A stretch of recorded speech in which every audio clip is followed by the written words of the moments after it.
शिवभोजन थाळी केंद्र संचालकांकडून रोष व्यक्त करण्यात आलेला आहे। त्यांनी गेल्या 10 महिन्यांपासून थकीत रक्कम न मिळाल्यानं विभागीय आयुक्त कार्यालयामध्ये सरकार विरोधात घोषणाबाजी केली। महसूल मंत्री चंद्रशेखर बावनकुळे हे विभागीय आयुक्त कार्यालयात दाखल होता। शिवभोजन थाळी संचालकांनी घोषणाबाजी केली आणि त्यांना घेराव घातला। महापौर निवडणुकीच्या दिवशी झालेल्या गोंधळावरून आज गटनेत्यांच्या बैठकीमध्ये प्रशासनाला जाब विचारण्यात आला। आयुक्त भूषण गगराणींसह महापौर रितू तावडे, किशोरी पेडणेकर, अशरफ आजमी, यशवंत किल्लेदार महापालिका सभागृहाची प्रत्यक्ष पाहणी करण्यास पोहोचले होते। सभागृहातील बैठक व्यवस्थेचं नियोजन चुकलं कुठे याची तपासणी यावेळेला करण्यात आली। मालेगावमध्ये लव जिहाद आणि धर्मांतर विरोधी कायद्याची अंमलबजावणी व्हावी यासाठी मोठ्या संख्येनं महिलांनी घोषणाबाजी केली आहे। अप्पर जिल्हाधिकारी यांना निवेदन दिलं। 1 वर्ष झालं तरी कायदा अंमलात न आणल्यानं महिला आक्रमक झाले। मालेगाव महापालिकेच्या उपमहापौर कार्यालयामध्ये टिपू सुलतानचा फोटो लावण्यात आला। हा व्हिडिओ आता सोशल मीडियावर जोरदार व्हायरल होतोय। याची शिवसेनेच्या नगरसेवकांनी गंभीर दखल घेतली असून महापालिकेच्या आयुक्तांच्या कार्यालयामध्ये त्यांनी निषेध नोंदवत फोटो काढण्याची मागणी केली। 2008 मध्ये राज ठाकरेंच्या अटकेवेळी आंदोलन प्रकरणी वांद्रे कोर्टामध्ये आज सुनावणी पार पडली। यावेळेला कोर्टाच्या तारखांना हजर न राहणाऱ्या आणि वॉरंट बजावण्यात आलेल्या काही आरोपींनी न्यायालयासमोर उपस्थित राहून वॉरंट रद्द करून घेतले। आता 2 एप्रिलला पुढील सुनावणी होणार आहे। रायगड जिल्हा परिषद शिवसेना गटनेतेपदी अलिबागच्या मानसी दळवी यांची निवड झाली आहे। जिल्हा परिषदेतील नवनिर्वाचित सदस्यांच्या बैठकीमध्ये एकमताने निर्णय घेण्यात आला आहे। आमदार महेंद्र दळवी यांच्या उपस्थितीमध्ये बैठक पार पडली। जिल्हाधिकारी यांच्याकडे शिवसेना सदस्यांनी आपल्या गटाची नोंदणी केली। आजपासून पक्ष्यांची नोंदणी करण्यासाठी ग्रेट बॅकयार्ड बर्ड या उपक्रमाला सुरुवात होती आहे। हा उपक्रम 13 ते 16 फेब्रुवारीपर्यंत जगभरात होणार आहे। जगभरातील लाखो पक्षी निरीक्षक यामध्ये सहभागी होऊन आपली निरीक्षणं ऑनलाईन नोंदवतील। साताऱ्यातील उंडाळेमध्ये एका बिबट्याला जेरबंद करण्यात वनविभागाला यश आलं। जिल्ह्याचे पालकमंत्री शंभूराज देसाई यांच्या आदेशानंतर वनविभागानं पिंजरे वाढवले होते।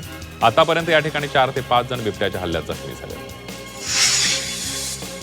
जळगावच्या एरंडोल तालुक्यामध्ये कासोदा गावामध्ये महाशिवरात्री निमित्तानं महादेवाची मंदिरावर आकर्षक विद्युत रोषणाई करण्यात आली आहे। दोन्ही जागृत देवस्थान असल्यानं भाविकांची मोठी गर्दी होत असते। मंदिराचा कळस ते प्रवेशद्वारापर्यंत संपूर्ण मंदिर परिसर आकर्षक विद्युत रोषणाईनं सजलेला आहे।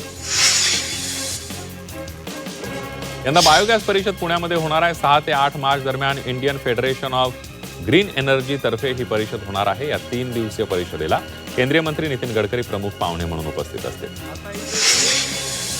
बीडच्या परळीमध्ये 3 दिवसीय महापशुधन एक्स्पोचं आयोजन करण्यात आलेलं आहे। मंत्री पंगडे आणि आमदार धनंजय मुंडे यांच्या प्रमुख उपस्थितीमध्ये एक्स्पोचं उद्घाटन झालं। यावेळेला अजित पवार यांना श्रद्धांजली अर्पण करण्यात आली। मांडवी एक्सप्रेसला काल 3 तास विलंब झाला, त्यामुळे दादरसह इतर रेल्वे स्थानकात प्रवाशांची मोठी गर्दी झाली। संतप्त प्रवाशांनी समाज माध्यमांवर मध्य रेल्वे आणि कोकण रेल्वे विरोधात तक्रार दाखल केली। सातारा लोणंद रस्त्याचं काम निकृष्ट दर्जाचं होत असल्यानं ग्रामस्थांनी रस्त्याचं काम बंद पाडलं। रस्त्याच्या कडेला सुरू असलेल्या नाल्याचं काम हलक्या दर्जाचं होत असल्याची तसंच कॉन्क्रीट टाकल्यानंतर योग्य पद्धतीनं पाणी न मारता काम पूर्ण केलं जात असल्याची तक्रार नागरिकांनी केली। घरकुल योजनेमध्ये शासनाकडून मिळणारं अनुदान अपुरं ठरतंय। बांधकाम साहित्याच्या वाढलेल्या दरांमुळे लाभार्थ्यांना आर्थिक अडचणींचा सामना करावा लागतोय। घरकुलासाठी जाहीर करण्यात आलेली मोफत 5 ब्रास रेती अद्याप उपलब्ध न झाल्यानं अनेक ठिकाणी बांधकाम रखडली। मध्य प्रदेश आणि गोव्यातली स्वस्त दारू बेकायदेशीरपणे महाराष्ट्रात विक्री केली जात असल्याचा गंभीर प्रकार समोर आला। यवतमाळच्या उत्पादन शुल्क विभागानं वर्ध्यामध्ये कारवाई करत 38 लाखांचं मद्य आणि वाहनं असा एकूण 1 कोटींचा मुद्देमाल जप्त केला। आता आंतरराज्यीय दारू तस्करांचा शोध घेतला जातो।